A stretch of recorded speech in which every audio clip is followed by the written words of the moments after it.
Sebuah kapal terombang-ambing di lautan, sampai kemudian terlihat oleh seorang penjaga perairan. Ketika kapal itu didatangi, ternyata isinya kosong, tanpa satupun manusia, kecuali 2 ekor kucing.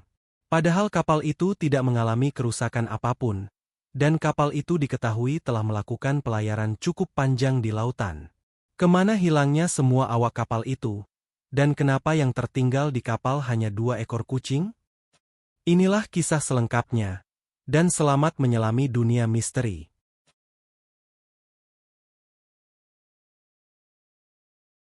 C.P. Hardy adalah pria yang bekerja sebagai pengawas pantai di Semenanjung Hatteras, North Carolina, Amerika Serikat. Pagi hari, pada 31 Januari 1920, dia sedang bersiap menikmati kopi seperti hari-hari biasa, ketika matanya melihat kapal besar terombang-ambing oleh ombak di perairan dangkal Diamonds. Perairan beting Diamonds adalah kawasan berbahaya, dan Hardy heran kapal itu tidak menjauhi wilayah tersebut. Belakangan dia sadar, kapal itu tampaknya kosong tanpa pengemudi atau penghuni, sehingga terombang-ambing di atas air tanpa kendali.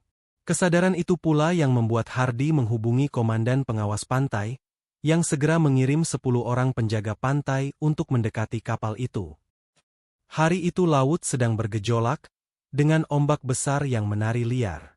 Setelah berjuang mati-matian melawan ombak, perahu penjaga pantai bisa mendekati kapal aneh itu. Namun usaha untuk merapat dan naik ke kapal itu gagal, karena ombak terus bergerak liar. Dari jarak puluhan meter, penjaga pantai di kapalnya melihat tidak ada satu awak pun di atas kapal besar tersebut.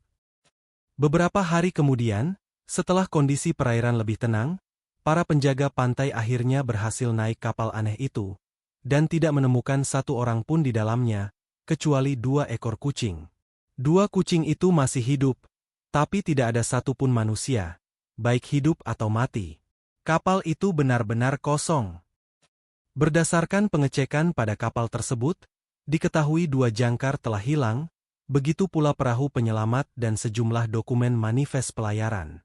Di meja dapur, terlihat masih ada sejumlah bahan makanan yang siap dimasak. Secara keseluruhan, kapal itu masih utuh dan masih berfungsi sempurna. Kemana orang-orang di dalamnya? Pada awal Februari 1921, harian Ledger Dispatch memuat berita penemuan kapal itu di halaman muka, dengan tajuk besar, "Ship is abandoned, crew is missing." Mengapa kapal itu ditinggalkan dalam kondisi semua peralatan masih bekerja dengan baik? Tulis harian Ledger Dispatch, yang kemudian dikutip Bland Simpson dalam bukunya, Ghost Ship of Diamond Shoals, The Mystery of Carroll A. Deering.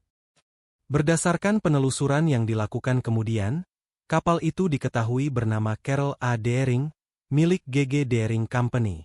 Sebelumnya, kapal itu memiliki 11 awak di dalamnya, tapi sekarang 11 orang itu lenyap, dan tidak ada yang bisa menjelaskan kemana mereka pergi.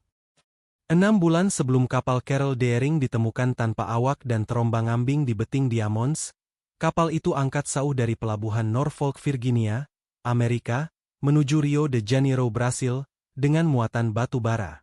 Mereka berangkat pada 19 Agustus 1920. Kapal itu dinahodai oleh William Merritt. Kapal itu sempat tiba di Rio de Janeiro pada 8 September 1920. Setelah 3 bulan di Rio, pada awal Desember 1920 kapal Carroll Deering berlayar kembali ke utara, dengan menempuh alur perairan segitiga Bermuda. Kapal itu sempat mampir di pelabuhan Barbados untuk belanja barang-barang kebutuhan awak kapal. Pada 28 Januari 1921, 3 hari sebelum kapal ditemukan dalam keadaan kosong, penjaga menara suar di Semenanjung Lookout, North Carolina sempat bertegur sapa dengan salah satu awak kapal Carroll Deering. Awak kapal itu menuturkan bahwa mereka kehilangan jangkar di perairan Semenanjung Fair, masih di North Carolina. Entah apa yang mereka alami, hanya beberapa hari kemudian seluruh awak kapal Carroll Deering menghilang. Ada yang menduga, seluruh awak kapal buru-buru meninggalkan kapal karena dihantam badai. Bisa jadi itu memang kemungkinan yang terjadi. Tetapi, Ivan Sanderson, mantan Intel Inggris dan peneliti, tidak percaya dengan teori itu. Menurut Sanderson, pelaut-pelaut berpengalaman seperti para awak kapal Carol Deering tak akan melakukan tindakan sebodoh itu. Ada dua catatan.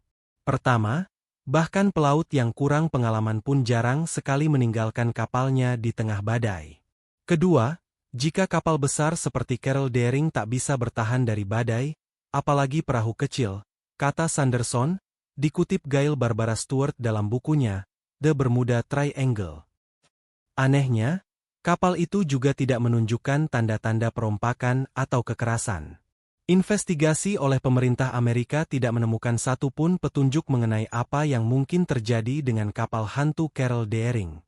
Dan pertanyaan yang sampai sekarang tak pernah terjawab adalah, kemana perginya 11 awak kapal? Jangan lupa like, komen, share dan subscribe, agar tidak ketinggalan kisah-kisah misteri lain di channel ini. Sampai jumpa di kisah berikutnya.